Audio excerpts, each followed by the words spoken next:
I can't tell you what a joy it is not to have to say, please mute your self and switch off your camera when you don't speak. So, but I would like to ask you kindly to switch off your cell phones as we normally do in an in-person meeting. So welcome, a very warm welcome from all of us, and a very big thank you to each and every one of you for spending your day with us.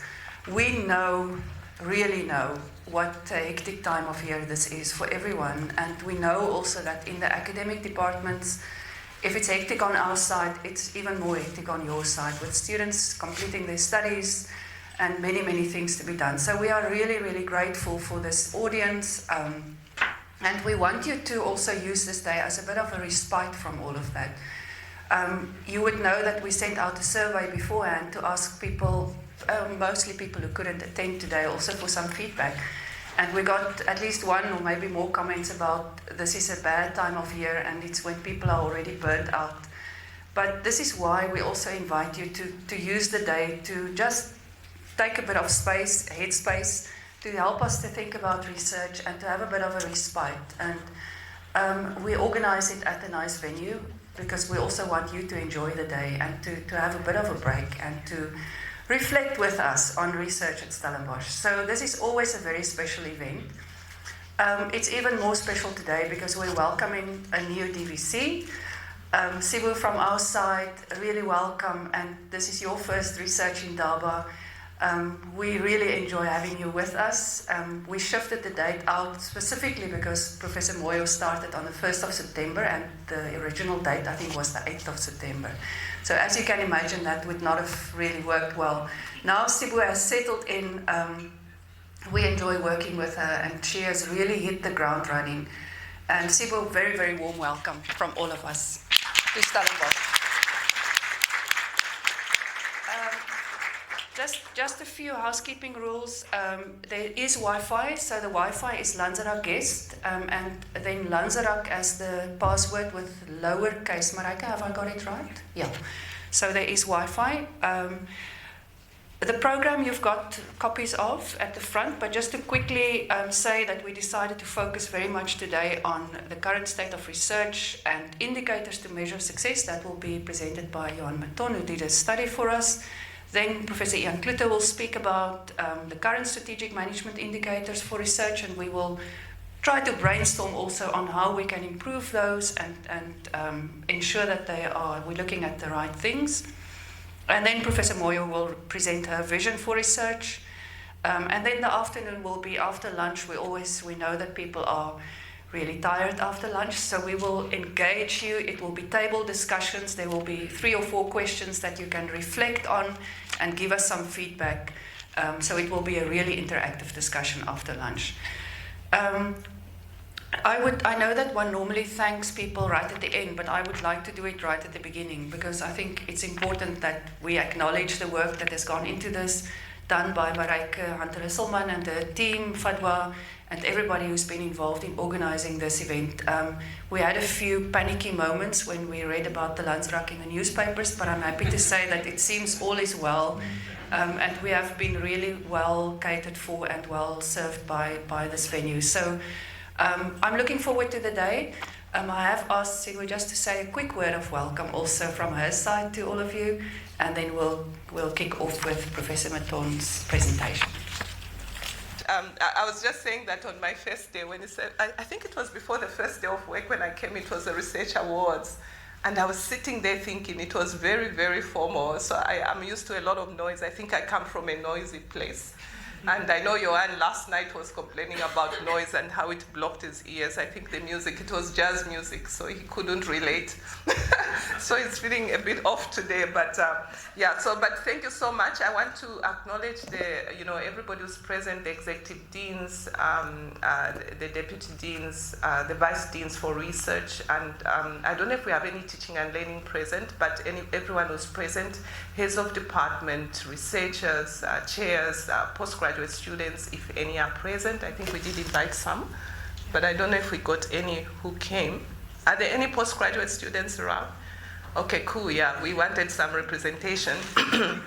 And then I must also then acknowledge in particular, of course, the Department for Research. development. Therina and the team, Marika and the team, I know that there are quite a few in this group who have come today, who have also hosted this session.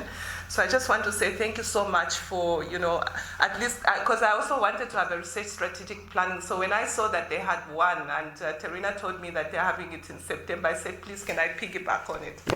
Because then we don't have to call the same people twice. So thank you so much for, having this program, and then also for accommodating me. So I know the diary was a bit of a problem.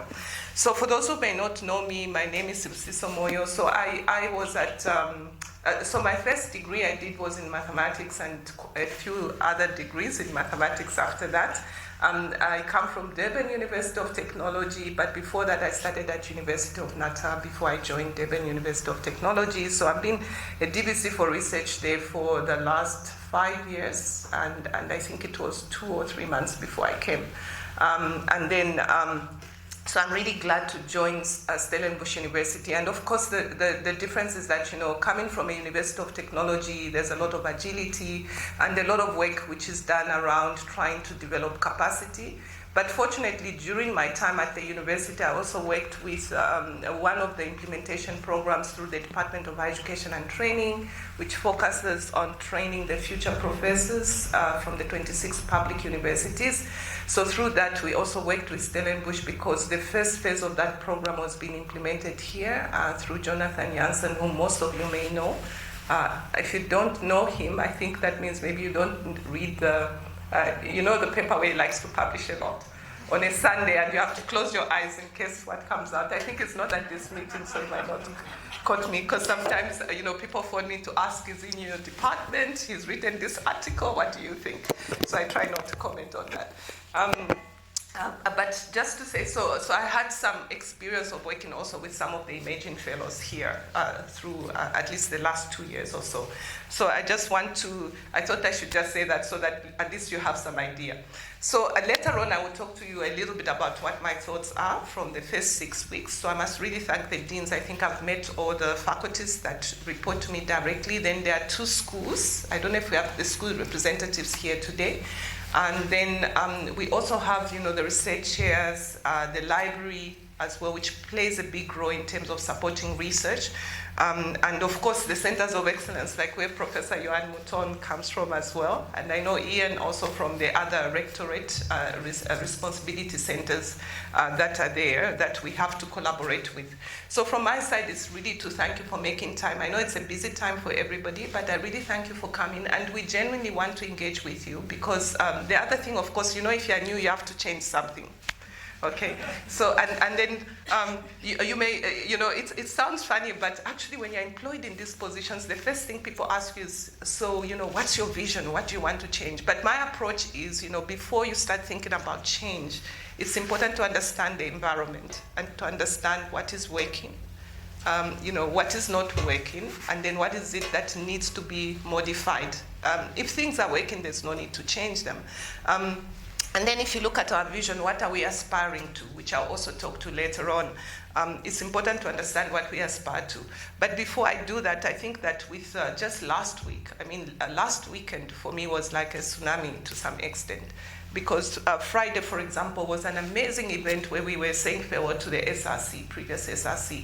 And then, of course, then the news that came at the weekend was just something else. Then Monday was just everything that was planned for the week didn't work out so well. But, of course that happens. But, we have to remember during this time that we have to just think about at least the 2 students that we've lost, to keep them in prayer and their families as well.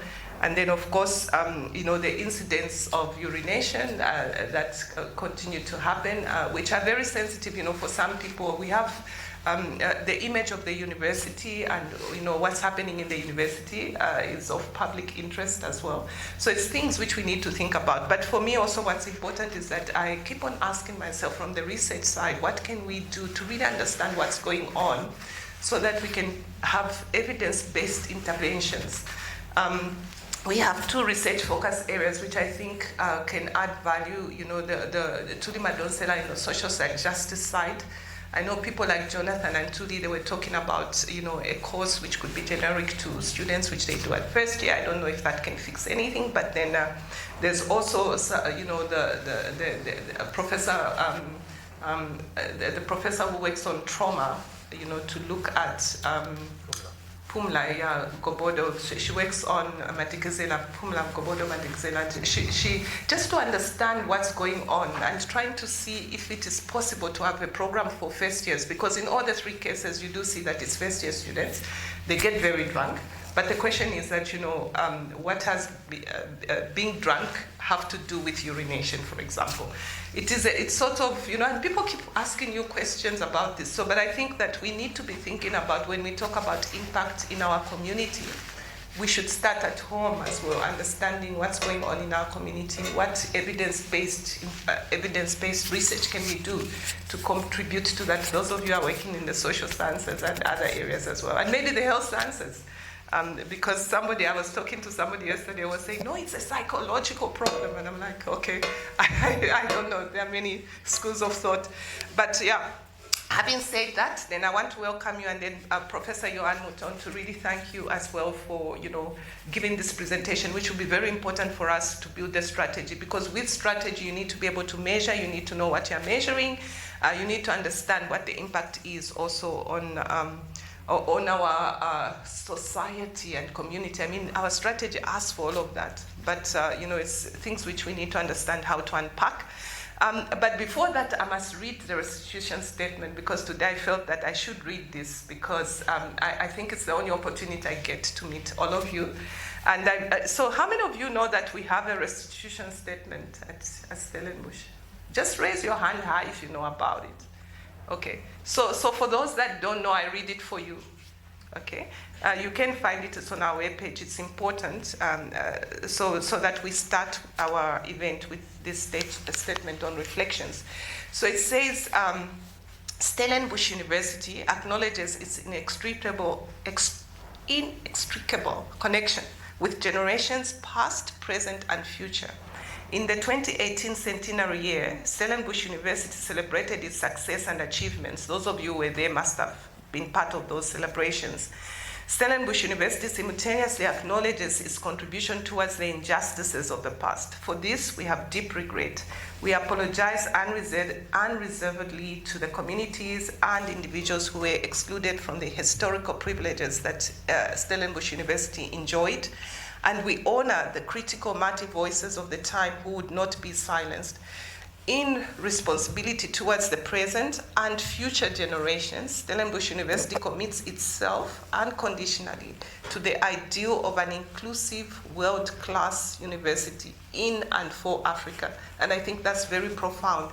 So how we as Stellenbosch University reconnect with society and address the key socio-economic challenges through our research, innovation, and postgraduate agenda is important. So I just want you to maybe reflect on that. For those of you who have not seen it, you can try to see it, especially those of you who are working in the social sciences, humanities, and other areas, to help us in the basic sciences to understand how we can make that contribution. So thank you so much, and then I hand it to Professor.